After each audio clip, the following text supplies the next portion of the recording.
Good morning patents.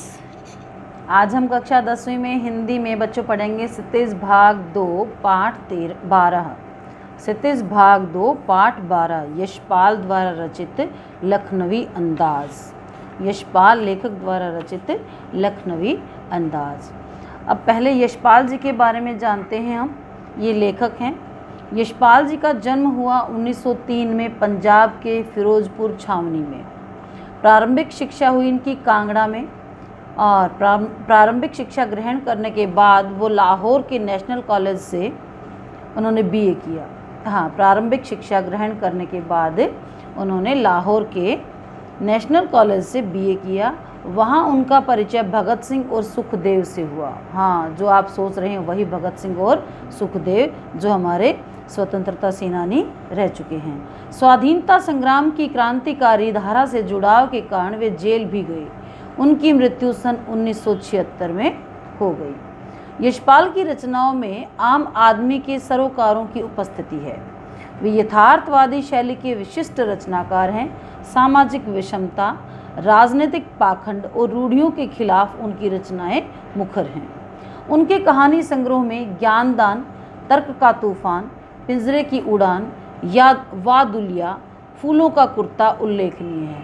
उनका झूठा सच उपन्यास है। ये झूठा सच उपन्यास भारत विभाजन की त्रासदी का मार्मिक दस्तावेज है। अमिता, दिव्या, पार्टी कामरेड, दादा कामरेड, मेरी तेरी उसकी बात उनके अन्य प्रमुख उपन्यास हैं। भाषा की स्वाभाविकता और सजीवता उनकी रचनागत विशेषता है। अब ये जो हम रचना पढ़ेंगे इनकी यहाँ पर लखनवी अंदाज, यह एक व्यंग्य है। और यूँ तो यशपाल ने लखनवी अंदाज व्यंग्य यह साबित करने के लिए लिखा था कि बिना कथ्य के कहानी नहीं लिखी जा सकती है। उन कवियों पर या उन लेखकों पर भी ये एक भारी कटाक्ष है, व्यंग्य है कि जो बिना ही कथ्य के, बिना ही किसी उद्देश्य के, बिना ही पात्रों के, बिना ही उनके चरित्र चित्रण के कहानी लिख देते हैं। तो ये करारा व्यंग्य उन लेखकों पर भी है कि जो बिना कथ्य के कहानी लिख देते हैं। इनका कहना है कि बिना कथ्य के कहानी नहीं लिखी जा सकती। इनके बिना उद्देश्य के और बिना किसी संवाद शैली के, बिना किसी अच्छी भाषा के और बिना ही किसी कथानक की कहानी नहीं लिखी जा सकती। परंतु एक स्वतंत्र रचना के रूप में इसे पढ़ा जा सकता है। हाँ, एक स्वतंत्र रचना के रूप में ज़रूर इसको पढ़ा जा सकता है, लेकिन उसको कहानी नहीं कहा जा सकता। यशपाल उस पतनशील सामंती वर्ग पर कटाक्ष करते हैं जो वास्तविकता से बेखबर एक बनावटी जीवन शैली का आदी है। हाँ, इस रचना के द्वारा जो यशपाल जी हैं उन लोगों पर भी एक भारी व्यंग्य करते हैं जो लोग सिर्फ एक बनावटी जीवन जीते हैं। हाँ, एक बनावटी जीवन शैली के जो आदी हो जाती हैं और वास्तविकता से वो बेखबर हैं। कहना नहीं होगा कि आज के समय में भी ऐसे परजीवी संस्कृति को देखा जा सकता है। ऐसे परजीवी संस्कृति को देखा जा सकता है। कैसी परजीवी संस्कृति को? जो सिर्फ दिखावा मात्र करते हैं और उसमें सत्यता का पटु बिल्कुल भी नहीं होता। तो लखनवी अंदाज में मुफस्सिल की पैसेंजर ट्रेन चल पड़ने की उतावली में फुंकार रही थी।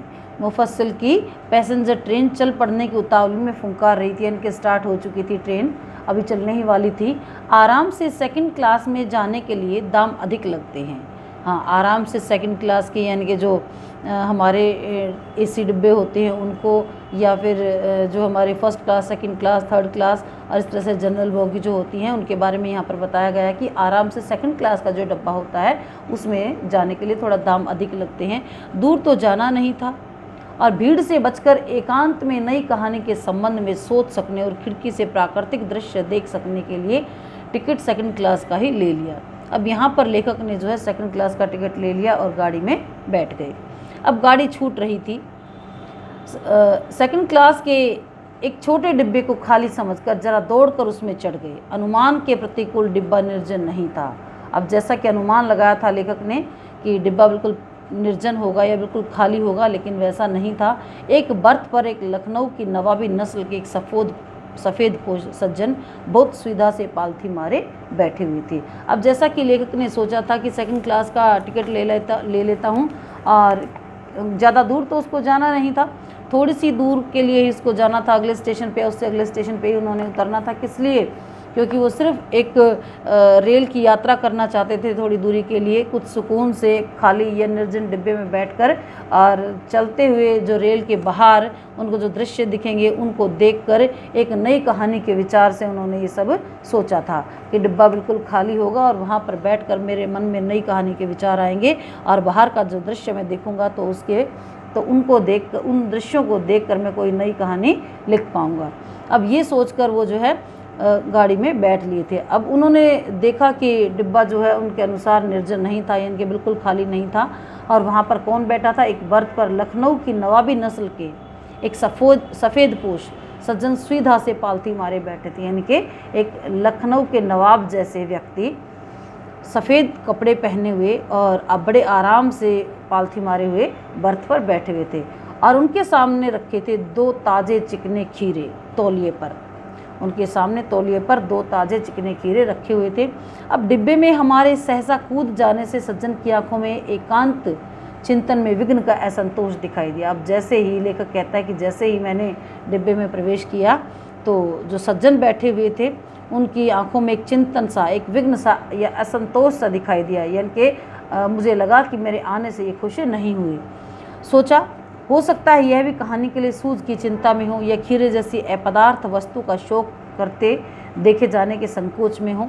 हाँ, अब उसने सोचा कि हो सकता है कि मेरे की तरह ये भी कोई नई कहानी लिखने के लिए यहाँ पर बैठे हों, या फिर इसके सामने जो 2 ताज़े चिकने खीरे रखे हुए हैं इनको खाने की असुविधा, यानी कि मेरे जाने से अब वो उन खीरों को कैसे खाएगा, क्योंकि दिखने में तो अच्छा भला जो है लखनऊ का अंदाज़, लखनऊ का जो सफ़ेद पोश या सज्जन लग रहा है, साहब लग रहा है, नवाब लग रहा है, लेकिन ऐसे अपदार्थ खीरों को खाकर ये अपनी जो शौक होते हैं उनको किस तरह से इतना नीचा दिखा सकता है, क्योंकि नवाबों के जो शौक वो बहुत बड़े बड़े होते हैं। और यहाँ तो उसके सामने जो 2 खीरे रखे हैं तो उनको देखकर हो सकता है वो कुछ इस अपदार्थ वस्तु का शौक करते देखे जाने के संकोच में हैं। अब नवाब साहब ने संगति के लिए उत्साह नहीं दिखाया, यानी कि 1 से 2 भले उन्होंने ये नहीं सोचा और एक बार उनकी तरफ देखा और फिर वापस अपनी नज़रें झुका ली। हमने भी उनके सामने की बर्थ पर बैठकर आत्मसम्मान में नज़रें चुरा ली। अब खाली बैठे कल्पना करते रहने की पुरानी आदत है। नवाब साहब की असुविधा और संकोच के कारण का अनुमान लगाने लगे। संभव है नवाब साहब ने बिल्कुल अकेले यात्रा कर सकने के अनुमान में किफ़ायत के विचार से 2nd क्लास का टिकट खरीद लिया हो और अब गंवारा न हो कि कोई शहर का सफ़ेद पोश उन्हें मंजिले दर्जे में सफ़र करता देखे। अकेले सफ़र का वक्त काटने के लिए खीरे खरीदे होंगे और अब किसी सफ़ेद पोश के सामने खीरा कैसे खाएं। अब जो है उन्होंने एक 2nd क्लास का टिकट खरीदा होगा और अकेले यात्रा करने के अनुमान से जो है 2nd क्लास का और अकेले यात्रा करने के अनुमान से 2nd क्लास का टिकट खरीद कर उसमें बैठ गए होंगे। लेकिन अब किसी दूसरे व्यक्ति के सामने अब किस तरह से तो ये खीरे खाएगा और किस तरह से मतलब कि उसकी जो शान में एक बाधा पड़ रही थी या फ़र्क पड़ रहा था वो ये सोच रहे होंगे। तो खिड़की से बाहर देखकर ही स्थिति पर गौर करते रहे कि शायद ये यही सोच रहा है। हमने कनखियों से नवाब साहब की ओर देखा और नवाब साहब कुछ देर गाड़ी की खिड़की से बाहर देखकर स्थिति पर गौर करते रहे कि किस तरह से ये कीड़े खाए जाएं। अब नवाब साहब का सहसा भाव परिवर्तन अच्छा नहीं लगा। भांप लिया, आप शराफत का गुमान बनाए रखने के लिए हमें भी मामूली लोगों की हरकत में लथेड़ देना चाहते हैं। जवाब दिया, शुक्रिया, किबला शौक फरमाए। अब क्या हुआ, हम कनखियों से नवाब साहब की ओर देख रहे थे और नवाब साहब कुछ देर गाड़ी से बाहर देखते रहे और स्थिति पर गौर करते रहे। ओह, नवाब साहब ने सहसा हमें संबोधन किया। क्या किया कि आदाब अर्ज, यानी कि उन्होंने जैसे हम लोग नमस्कार करते हैं ऐसे उन्होंने आदाब किया। जनाब, खीरे का शौक़ फरमाएंगे, यानी कि खीरा खाएंगे। जैसे हमारे पास कोई बैठा हो तो हम उससे पूछ ही लेते हैं कि क्या आप ये, जब हम कुछ खा रहे होते हैं तो सामने वाले से भी पूछ ही लेते हैं क्या आप खाएंगे। ऐसे ही उन्होंने आदाब किया और कहा कि जनाब, खीरे का शौक़ फरमाएंगे। तो नवाब साहब का सहसा भाव परिवर्तन उनको अच्छा नहीं लगा। लेखक को जो है नवाब साहब का इस तरह से बदल जाना अच्छा नहीं लगा, क्योंकि पहले तो उनको लग रहा था कि मेरे आने से ये खुश नहीं है और अब अचानक से ये मुझसे बात करने लगे हैं। और अब लेखक ने भी भांप लिया था कि सिर्फ शराफत का गुमान ओढ़ रहे हैं और हमें भी आप मामूली लोगों के हरकत में लथेड़ लेना चाहते हैं। जवाब दिया शुक्रिया क़िबला शौक़ फरमाए। अब लेखक ने भी उनको जवाब दे दिया कि नहीं, मुझे नहीं चाहिए, प्लीज़ आप खाइए। इस तरह से उन्होंने भी सम्मानपूर्वक कह दिया। अब नवाब साहब ने फिर से एक पल खिड़की से बाहर देखकर गौर किया और दृढ़ निश्चय किया और खीरों को जो है तौलिए से झाड़ कर सामने बिछा लिया। खीरों को जो है तौलिए से झाड़ कर और तौलिया सामने बिछा लिया और सीट के नीचे से लोटा उठाकर दोनों खीरों को खिड़की से बाहर किया और अच्छे से धो लिया। अब क्या किया, नवाब साहब ने फिर एक पल के लिए खिड़की से बाहर देखकर गौर किया और दृढ़ निश्चय से खीरों के नीचे रखा तौलिया झटकाकर साफ कर लिया और सामने की जगह में वो बिछा लिया और सीट के नीचे जो पानी का लोटा रखा हुआ था उसको उठाया और खिड़की से बाहर करके दोनों खीरों को अच्छे से धो लिया और तौलिए से पूंछ लिया और जेब से चाकू निकाला। दोनों खीरों के सिर काटे और उन्हें गोद कर झाग निकाला। फिर खीरों को बहुत एहतियात से छील कर फांकों को करीने से तौलिए पर सजाते गए। लखनऊ स्टेशन पर खीरा बेचने वाले खीरे के इस्तेमाल का तरीका जानते हैं। ग्राहक के लिए जीरा नमक मिलाकर पिसी हुई लाल मिर्च की पुड़िया भी हाजिर कर देते हैं। अब नवाब साहब ने बहुत करीने से खीरे की फांकों पर जीरा मिला नमक और मिर्च की सुर्खी भुरक दी। उनकी प्रत्येक भाव भंगिमा और जबड़ों के सफरण से स्पष्ट था कि उनकी प्रक्रिया में उनका मुख खीरे के रसास्वादन की कल्पना से प्लावित हो रहा था। हम कनखियों से देखकर सोच रहे थे कि मियाँ रईस बनते हैं, लेकिन लोगों की नज़रों से बच सकने के ख्याल में अपनी असलियत पर उतर आए हैं। अब लेखक क्या सोच रहे थे कि लोगों की नज़रों से बच सकने के ख्याल से अपनी असलियत पर उतर आए हैं। इनके अब ऐसी तुच्छ से चीज़ का ये भी शौक़ फरमाएंगे। नवाब साहब ने फिर एक बार हमारी ओर देख लिया। वल्लाह शौक़ कीजिए, लखनऊ का बालम खीरा है। अब कहा कि एक बार फिर से खाने से पहले कि आप भी लीजिए, लखनऊ का खीरा है, बहुत अच्छा है। नमक मिर्च छिड़क दिए जाने से ताज़े खीरे की पनियाती फांके देखकर पानी मुंह में जरूर आ रहा था, लेकिन इनकार कर चुके थे। अब लेखक ने कहा कि नमक मिर्च छिड़क दिया गया था और जो खीरा था वो बहुत ताज़ी था और ताज़ा खीरा जो है वो बहुत ही पनियाती फांकों वाला होता है, यानी कि पानी की मात्रा उसमें ज़्यादा होती है। और ऐसी पनियाती फांकों को देखकर और ऊपर से उस पर जो नमक मिर्च मसाला वगैरह छिड़का गया था उसको देखकर मुंह में पानी ज़रूर आ रहा था, लेकिन आत्मसम्मान में उसको नहीं खा सका क्योंकि एक बार पहले मना कर चुका था।